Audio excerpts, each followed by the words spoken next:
I just watched The Daily Show send-off of Jon Stewart, and I have to admit, I got emotional. The Daily Show has helped take the edge off of 21st century politics when it's oftentimes really depressing to be a progressive. Watching the news is an exercise in forehead slapping. And Stewart's wit, humor, and yes, decency have been much needed. But the most trusted man in news, who is not a newsman, did not go quietly into the night. The best part of that send-off was Stephen Colbert's appearance.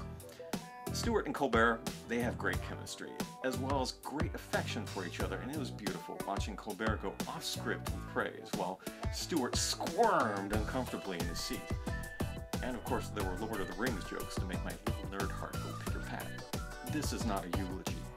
The Daily Show still exists with a new host. Jon Stewart, he'll likely find some other project to occupy his time.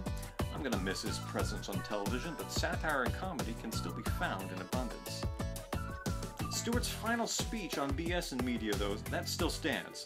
The people whose job it is to inform us consider that to be their secondary mission.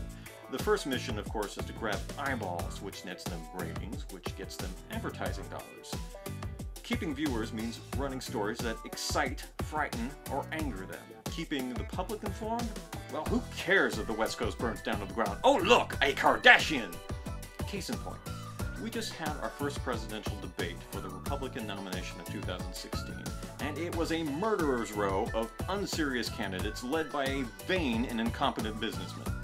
It is a travesty that most of these candidates were treated seriously. I mean, come on. We need someone to blurt out that the emperor has no clothes, and not only our jesters. And I get it. Humans have differing and conflicting agendas. We can't help it. My Facebook feed is riddled with political posts that are often, well,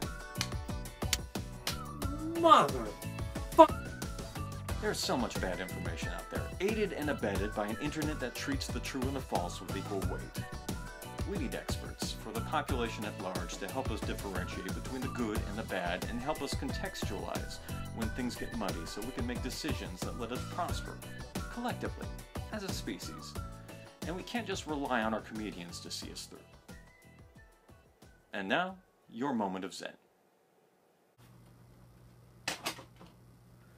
Mother, father, sister, brother, cat and dog. On a stick.